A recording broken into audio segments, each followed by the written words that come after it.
Je te souhaite la bienvenue sur En attendant, une plateforme que j'ai créée pour encourager, édifier et instruire les femmes dans la pratique biblique au quotidien. Je m'appelle Nirva.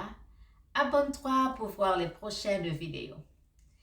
Vous êtes nombreux à m'avoir demandé d'où vient cette vision de la théologie du corps que je partage ici.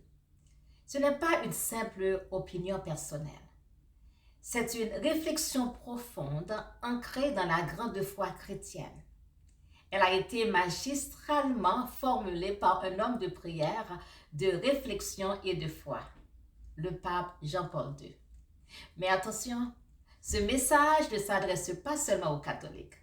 Il parle au cœur de tous les chrétiens.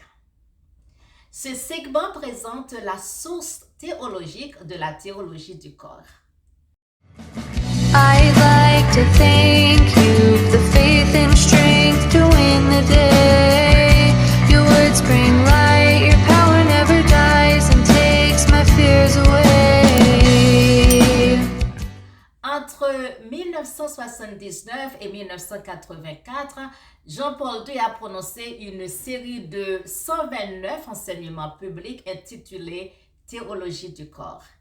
Il y a développé une anthropologie chrétienne selon laquelle le corps humain, je cite, rend visible l'invisible.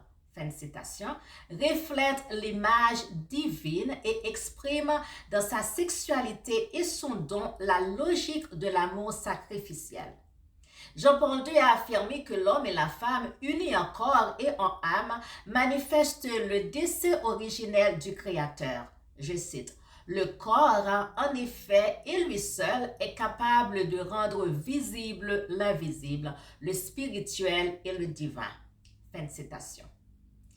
Les penseurs protestants ont reconnu la profondeur de cette théologie, à l'instar de Christopher West, évangélique à l'origine, qui est devenu l'un des plus grands défenseurs.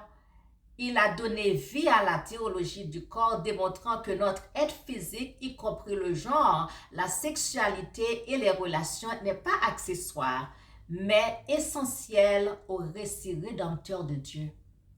Et Nancy Pearcey, théologienne et apologiste évangélique, critique également la vision dualiste corps-esprit de la pensée humaine. Elle écrit, je cite, « Le christianisme accorde au corps humain une dignité et une valeur infiniment supérieures à celle de la culture sécularisée. » Fin de citation. Elle affirme que le corps est un don de Dieu porteur de sens et non un simple outil fonctionnel. Si la théologie du corps est un enseignement profondément chrétien, sa vision de la sexualité n'a pas été adoptée par tous. Par exemple, de nombreuses attitudes occidentales modernes concernant la sexualité s'opposent à la théologie du corps, car elles réduisent la sexualité au plaisir personnel ou à la gratification physique, sans égard pour l'amour, l'engagement ou l'ouverture à la vie, et traite le corps et le genre comme distincts de l'identité de la personne ou comme des objets à manipuler plutôt que comme un don à respecter.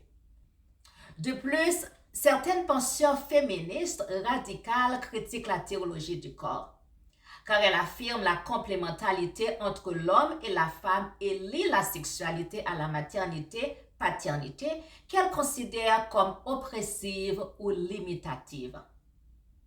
En résumé, la théologie du corps, une vision de Jean-Paul II, enseigne que le corps humain a une, je cite, signification conjugale. Fin de citation. Il a été créé pour exprimer l'amour comme un don sincère de soi. Par le Christ, nous vivons redécouvrir ce sens et le vivre dans nos relations, que ce soit dans le mariage, le célibat ou la vie quotidienne.